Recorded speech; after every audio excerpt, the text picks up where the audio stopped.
Poco más de 30 meses después de que comenzó la guerra en Ucrania, todo apunta a que está lejos de terminar. El ejército ucraniano adelanta una incursión en la región rusa de Kursk desde hace unas semanas. Y aunque Kiev afirma que avanzan según lo planeado, Rusia sostiene que los ucranianos fracasaron en su plan de frenar a los rusos en el Donbass. El presidente Vladimir Putin sostiene incluso que sus tropas están conquistando cada vez más kilómetros cuadrados en suelo ucraniano. A esto se suma que en los últimos días Rusia ha golpeado con misiles varias regiones importantes, incluidas las dos más grandes de Ucrania, Kiev y Kharkiv, y asestó uno de los golpes más mortíferos en lo que va de 2024 contra una escuela de oficiales en la céntrica ciudad de Poltava. El presidente Volodymyr Zelensky reconoció que 51 personas murieron a causa de este ataque, pero la agencia rusa de noticias, TASS, eleva el número a más de 300. Luis Muñoz nos explica qué se sabe de las recientes arremetidas. Rusia intensifica sus ataques en Ucrania y este miércoles disparó 2 misiles balísticos contra un instituto militar, en uno de los ataques más sangrientos desde el inicio de la guerra. Hay decenas de muertos y centenares de heridos. He recibido información preliminar sobre el ataque ruso a Poltava. Según la información disponible hasta el momento, 2 misiles balísticos impactaron en el terreno de una institución educativa y un hospital cercano. Uno de los edificios del Instituto de Comunicaciones quedó parcialmente destruido. Poltava está ubicada entre Kiev y Kharkiv. Los misiles balísticos alcanzaron objetivos a cientos de kilómetros en pocos minutos. Mientras Kiev urge a sus socios occidentales para que le ayuden a fortalecer su defensa, el gobierno investiga para determinar si no se hizo lo suficiente para detener los impactos, que acabaron afectando también a los civiles. Vivo en una casa cerca del epicentro donde impactó el misil. A solo 100 metros. El balcón quedó destruido, todas las ventanas destrozadas y la puerta interior rota. Las puertas de algunos vecinos estaban bloqueadas, las cerraduras atascadas por la onda expansiva. Tuvimos que ir a buscarlos.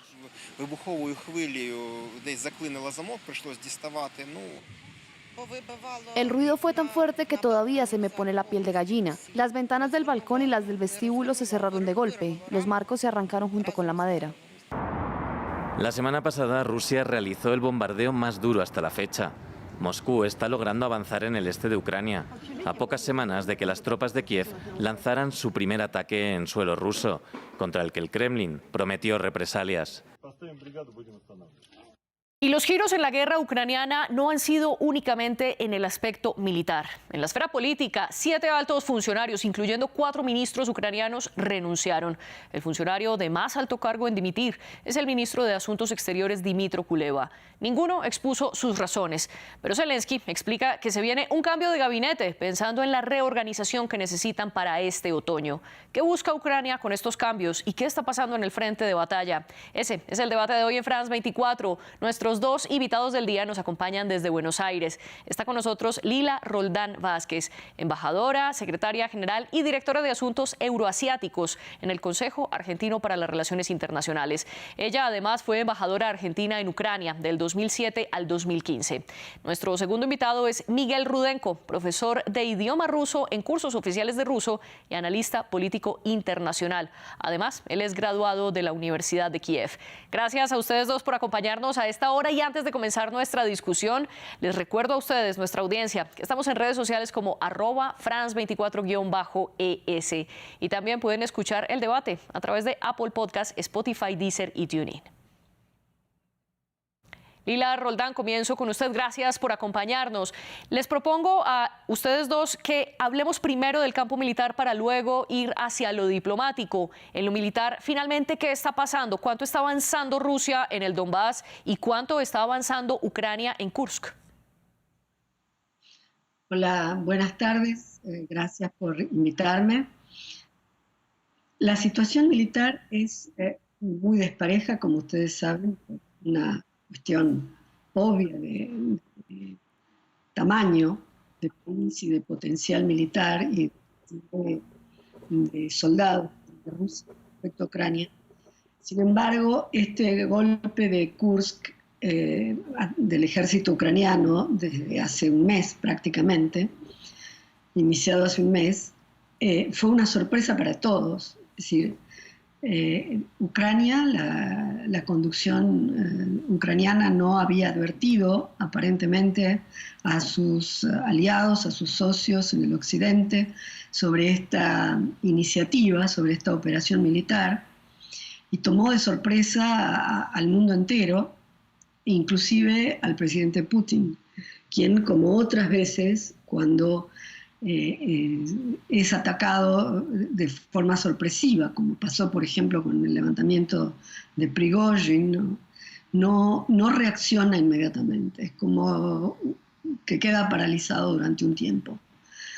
Y esto se vio en Kursk porque las tropas ucranianas consiguieron avanzar bastante en territorio ruso. Piensen que es la primera invasión de territorio ruso desde la Segunda Guerra Mundial. Rusia nunca había tenido una invasión en su territorio desde esa época. Y según las informaciones del gobierno ucraniano, están ocupando alrededor de 1.250 kilómetros cuadrados en esa región. En contraste, no se logró tal vez el objetivo de redireccionar tropas desde el oriente de Ucrania, desde el Donbass, Donetsk y las cercanías de Pokrovsk, que es la ciudad que está intentando ocupar el ejército ruso. Pero tampoco ha habido avances rusos en estos últimos días en esa zona. No ha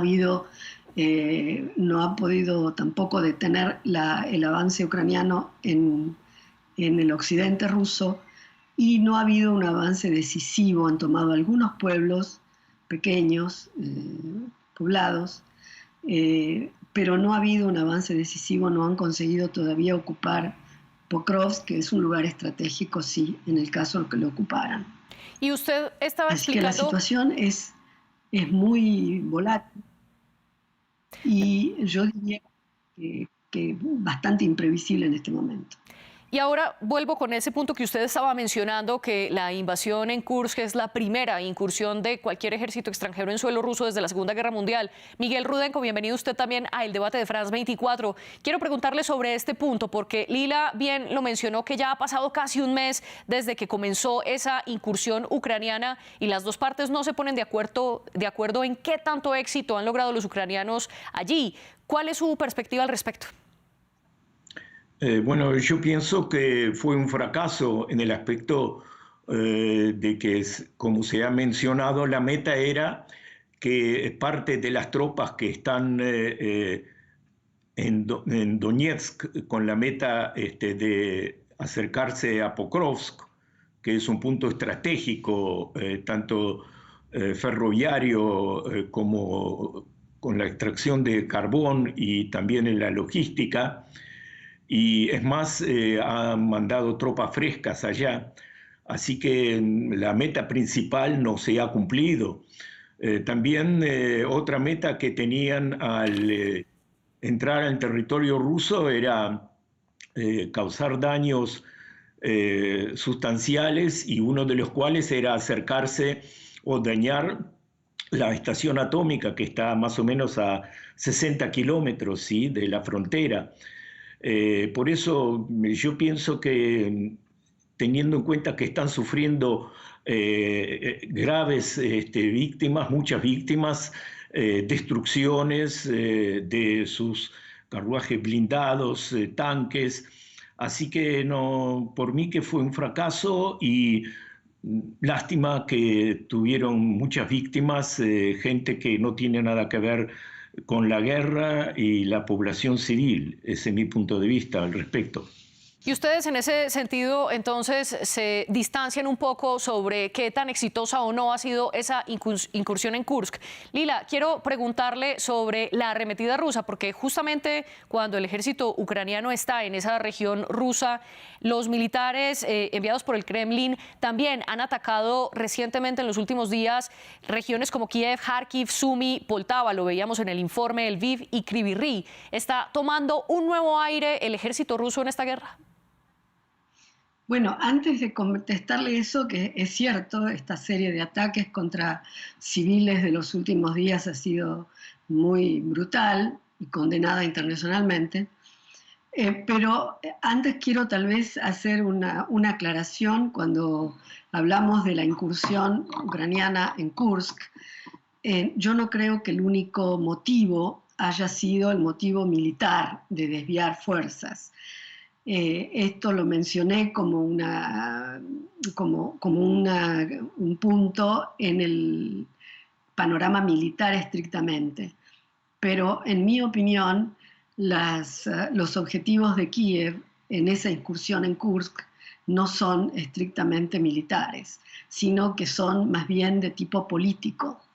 Es decir, por un lado, Kiev tenía que hacer alguna acción que demostrara a los occidentales, a los aliados occidentales, que no estaba completamente terminada la guerra, que no era que Ucrania no podía hacer nada más y que el stalemate, este stand-by que había, era definitivo.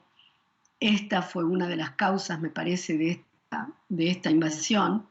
La otra es que con esto se derribaron algunas líneas rojas, lo que es muy importante porque los permisos que se le daban a Ucrania o que se le dan cuando se le facilitan armas, misiles, aviones, etcétera, desde sus aliados occidentales, tienen siempre la restricción de no atacar territorio ruso. Esta era una línea roja muy importante en la guerra. Si Ucrania estaba limitada a defenderse en su territorio, pero no podía atacar territorio del otro país.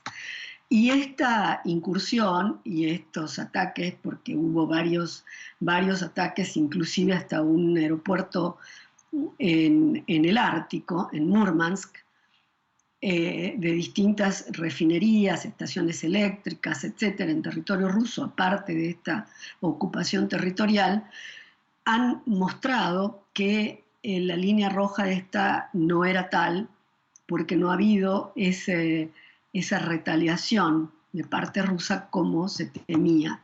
Lila, discúlpeme, la interrumpo, le voy a dejar en suspenso la pregunta que le había hecho para darle la réplica a Miguel, porque quiero preguntarle si usted está de acuerdo que esto también era una acción política para mostrarle a sus aliados occidentales que Ucrania no estaba derrotado en la guerra y que además, como dice Lila, traspasaron esa línea roja de usar armamento enviado por Occidente en territorio ruso. ¿Usted interpreta la incursión en Kursk de esta manera? Bueno, sí, por supuesto, también es un acto político. A lo que yo voy es, no sé si se dan cuenta que Ucrania y Rusia son diferentes en el equipamiento de armamento, ¿sí? Y que Rusia es una potencia nuclear y que es una operación militar especial, no es una guerra. Si fuera una guerra entre Rusia y Ucrania, no sé, sería la situación tremenda. Igual, cualquier víctima, por supuesto, da pena, ¿sí? Por eso yo pienso que es necesario repensar que ni actos políticos ni actos militares van a poder hacer algo teniendo en cuenta que fue movilizado una parte del armamento y del ejército y que está Ucrania, un país sin armamento nuclear, y Rusia con que es una potencia en el respecto de lo nuclear similar a lo de Estados Unidos. Me parece que es una lástima que no se dan cuenta y que lo principal sería no actos políticos ni militares, sino que entablar conversaciones para terminar esta guerra entre dos pueblos hermanos. Es una pena que no se dan cuenta y que piensan que puede haber, o por medios de decisiones políticas o militares, no sé, alguna victoria. Desgraciadamente, no sé si es victoria, tanto uno son penas, son víctimas de personas tanto de un lado como del otro, y ya sería tiempo de que entablen conversaciones, porque Ucrania tiene prohibido entablar conversaciones con Rusia, es una pena, y que se maneje con la realidad, no con deseos que no tienen nada que ver con la situación actual. Eso es lo que yo quisiera recalcar. Miguel, solo una precisión muy breve. Según usted, ¿quién le prohíbe a Ucrania negociar con Rusia? No, el mismo Zelensky, no es que el mismo Zelensky ha emitido una orden para que ningún miembro del gobierno ucraniano entable relaciones o cualquier conversación. Para finalizar, el mismo Zelensky ha emitido tal orden. Lila, ¿y cómo entender la posibilidad todavía lejana, porque no hay ningún acercamiento hasta ahora de una negociación en medio de lo que parece un repunte de la guerra? Y se lo pregunto porque en tan solo un solo día Rusia lanzó 35 misiles de crucero y balístico y 23 drones contra 3 regiones ucranianas, esto en el marco también de la incursión ucraniana en Kursk. ¿Está retomando entonces un nuevo aire esta guerra lejos de las negociaciones? Las negociaciones desde los dos lados en este momento están como paralizadas, es decir, no hay ninguna intención de entablar negociaciones en este momento, desgraciadamente. Las únicas negociaciones que se han hecho han sido para intercambio de prisioneros. Usted sabe que hace pocos días hubo un intercambio importante de 230 personas, 115 de cada lado, rusos y ucranianos, después de la incursión en Kursk.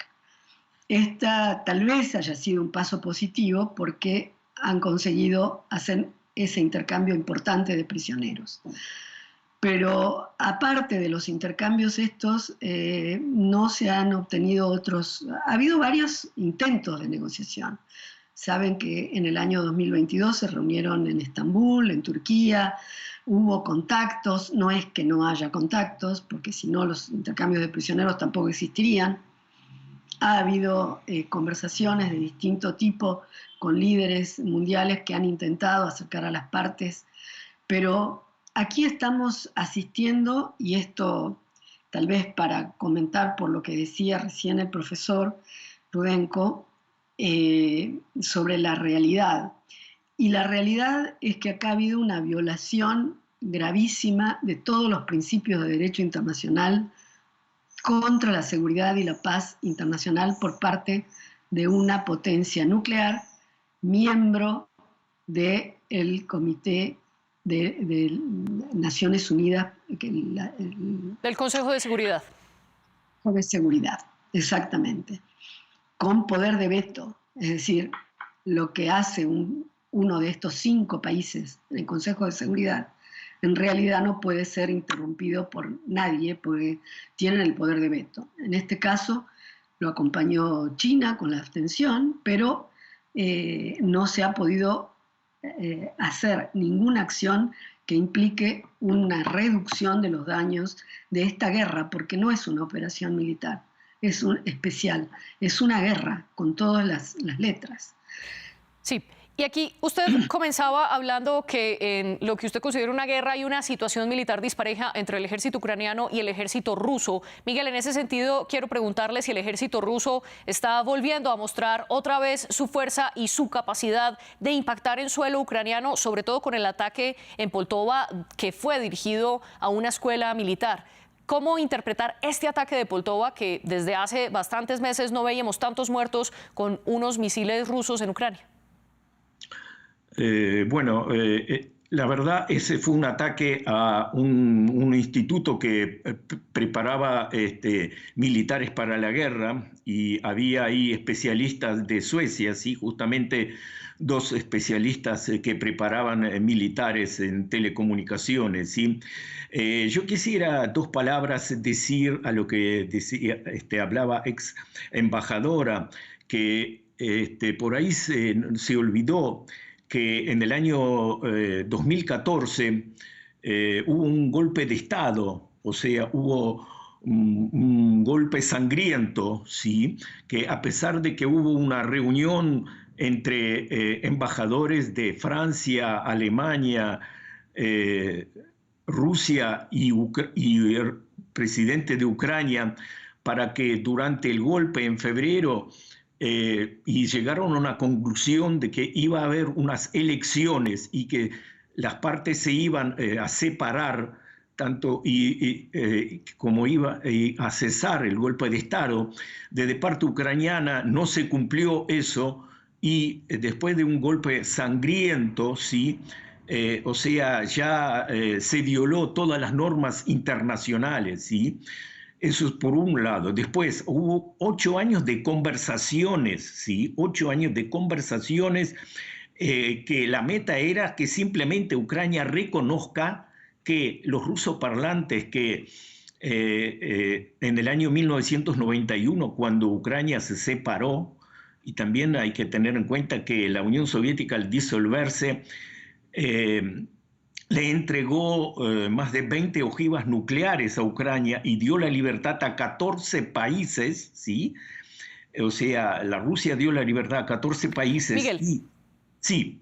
Le pido que concrete la idea para volver al tema que nos compete hoy, qué es lo que está ocurriendo ahora, por favor, para luego darle la réplica a Lila.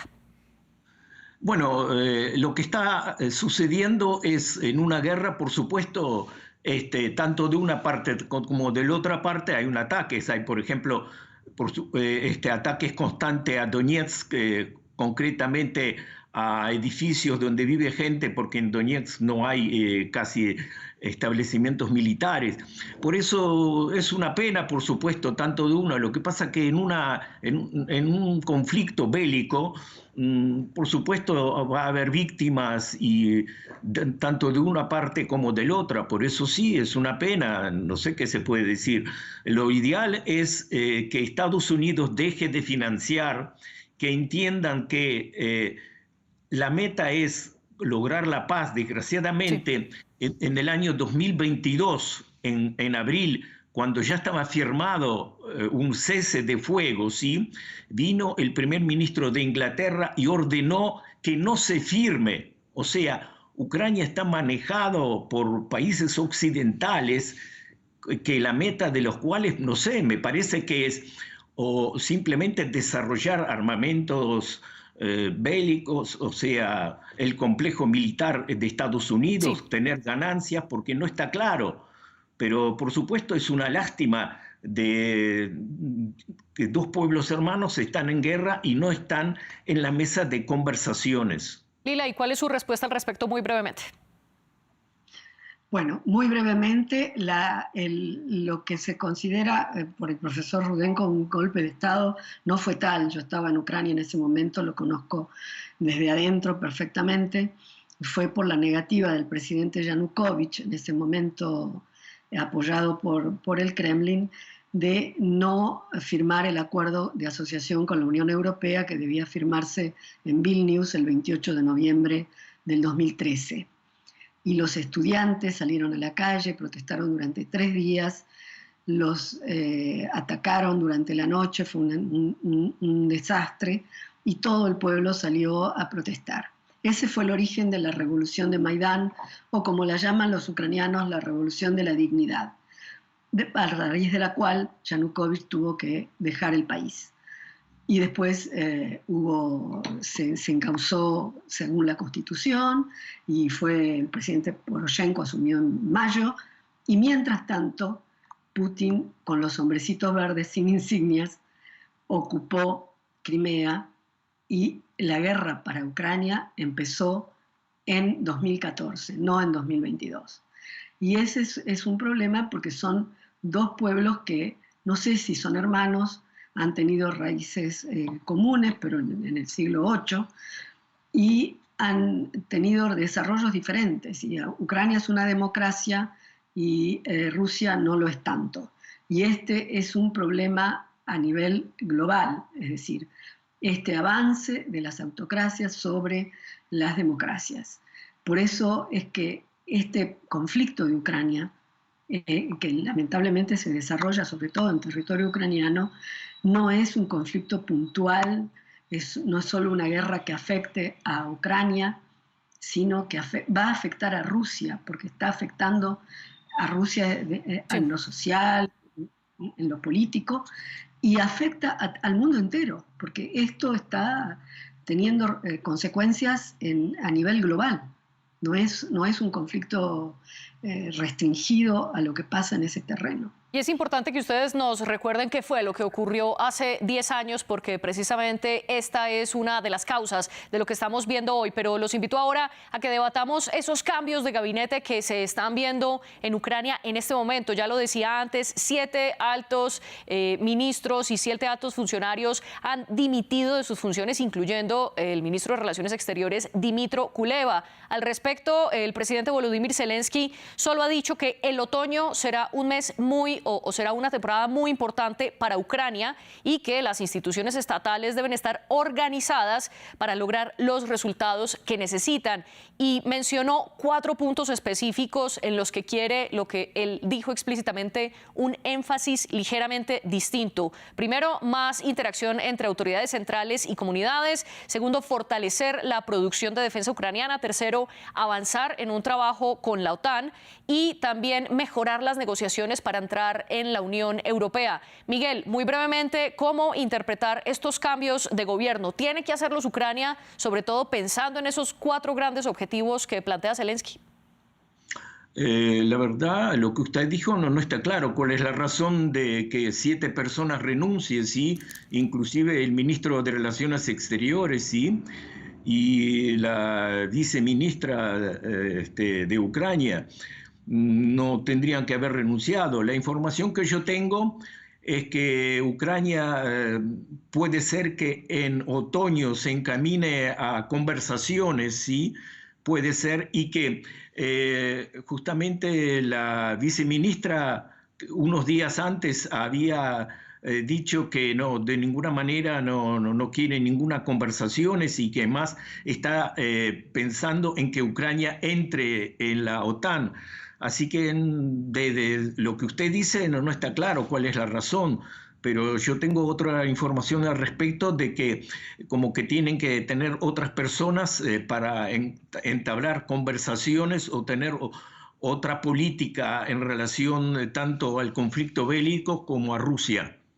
En efecto, ninguno de los altos funcionarios que han dimitido han explicado por qué y el gobierno tampoco ha dicho la razón de esa renuncia. Lila, quiero preguntarle al respecto. ¿Estas dimisiones pueden ser que se necesita un cambio en el gobierno ucraniano o al contrario que hay voces disidentes dentro del ejecutivo de Volodymyr Zelensky? Y sobre todo, ¿qué sabe usted frente a esa postura de la viceprimera ministra Irina Vereshchuk que ya mencionó Miguel? Bueno, yo tal vez lo relaciono con un anuncio que hizo el presidente Zelensky hace pocos días, hace 2 o 3 días, diciendo que él tiene un nuevo plan de paz de 4 puntos que va a presentar ahora cuando vaya a la reunión de la Asamblea General de Naciones Unidas, entre otros al presidente Biden e inclusive a los candidatos presidenciales demócrata y republicano, Kamala Harris y Donald Trump en Estados Unidos. Y él dijo que una de las patas, digamos, de este plan, la invasión en Kursk o la operación militar de Kursk, era un aspecto de este nuevo enfoque que él quiere dar a la guerra o a una salida hacia la paz. Él mencionó esto de que ese plan que tiene es orientado hacia la paz, lo cual quiere decir que tiene alguna intención de plantear por lo menos pautas para una negociación. Y en cuanto al cambio de gabinete, no sabemos cuáles son las razones, evidentemente, de cada una de las renuncias, pero se especula con que algunos de estos funcionarios renunciados podrían ir a ocupar otros cargos en el gobierno, diferentes, como ya ha pasado con otras renuncias que ha habido, muy pocas. Desde que inició la guerra hubo solamente 2 cambios de ministros y asumieron otras responsabilidades. El ministro de Defensa, como ustedes saben, fue como embajador a Londres, así que es tal vez un reacomodo después de 2 años y medio largos de guerra y el desgaste normal que hay en un gobierno en ese sentido, y tratan de recuperar también un poco de impulso y de renovación, me parece a mí, ante una situación que se estaba encallando, que estaba volviéndose muy difícil de manejar. Me parece muy interesante que ustedes dos abren la posibilidad o mencionan que existe una posibilidad que al corto o mediano plazo pueda haber una posibilidad de negociaciones. Miguel, al respecto, ¿cuál es la posición del Kremlin? Bueno, Kremlin siempre está a favor de las negociaciones, como se ha demostrado tanto en abril del 2023, tanto en Turquía también, tanto por la venta de granos, por la parte de Ucrania y de Rusia. Y hay que tener en cuenta que otros países como China o África del Sur y México, representantes del Vaticano han ido a Ucrania para preparar el terreno para empezar esas conversaciones. También hay que agregar al presidente de Hungría, que fue tanto a Ucrania, tanto a Rusia, para ver si se puede al fin cesar el conflicto bélico y empezar las conversaciones. Así que yo pienso que si Ucrania sería más proclive a que dejen de haber víctimas en su pueblo, que se preocupara más por la gente, sería más fácil y mejor, tanto para Ucrania, para todo el mundo. Y también yo pienso que Estados Unidos, Francia, Inglaterra y otros países occidentales tendrían que hacer su esfuerzo en esa dirección para que al fin del cabo la guerra o el conflicto bélico entre Rusia y Ucrania cese y se entablen conversaciones y al fin triunfe la paz. Y al respecto, Lila, quiero preguntarle si hay una intención de negociación precisamente porque vemos que en el campo de batalla se recrudecen los enfrentamientos, eso por un lado, y por otro, a mediados de año, recordemos que hubo una cumbre de Ucrania en Suiza para discutir precisamente esa paz y Rusia no fue un país invitado. ¿Cómo entender entonces que por un lado haya unas diferencias y por el otro lado se hable de posibles negociaciones y acercamientos? Dos detalles. Con respecto a la voluntad del Kremlin, lamentablemente el ministro de Relaciones Exteriores, Sergei Lavrov, dijo hace 2 o 3 días que después de la incursión ucraniana en Kursk no había ninguna posibilidad de negociación desde el punto de vista del Kremlin. Esto es como solamente un llamado de atención.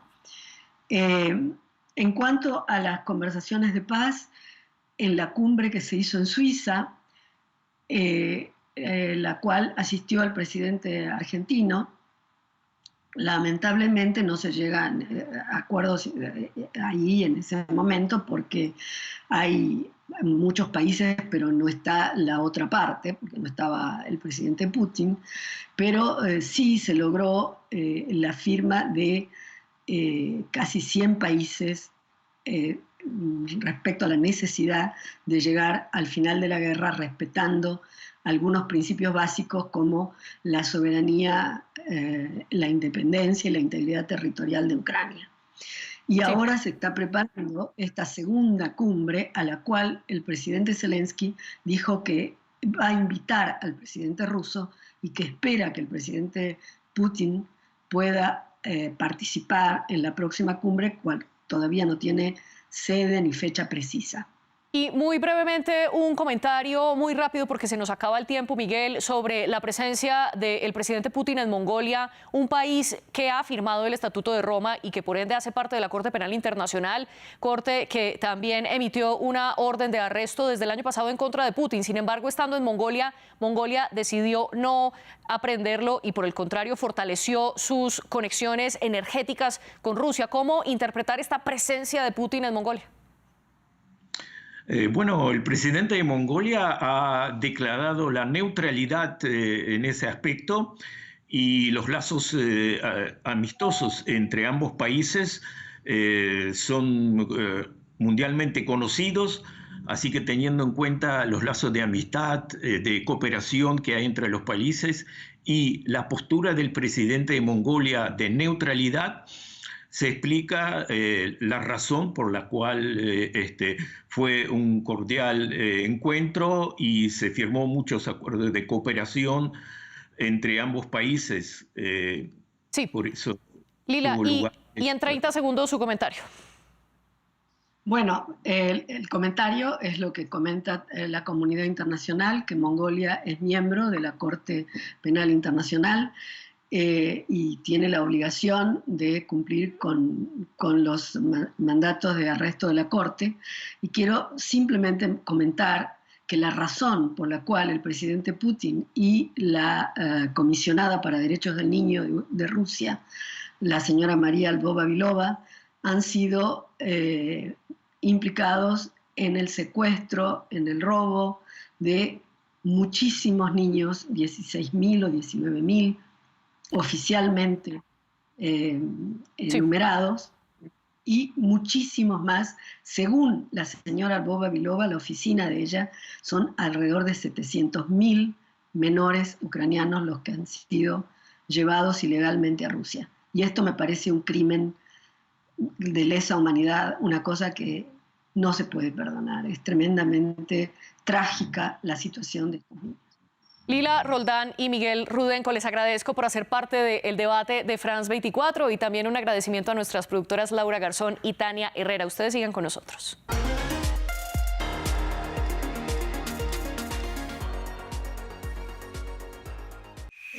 Ellos observan, alertan, testifican, filman, fotografían. Son la voz de los que no la tienen. Son sus ojos alrededor del mundo. Los Observadores, una red de 5.000 ciudadanos comprometidos junto con France 24. Imágenes y testimonios de aficionados verificados por nuestros periodistas, transmitidos cada semana. Acompáñenme en Los Observadores por France 24 y france24.com. Sus historias inspiran el futuro. Su día a día es la actualidad. Su cultura, sus luchas, sus éxitos están en el corazón de nuestros programas. Les contamos los que hicieron América Latina y los que la construyen hoy. Les contamos un mundo hecho día a día por los que lo habitan. Liberté, égalité, actualité.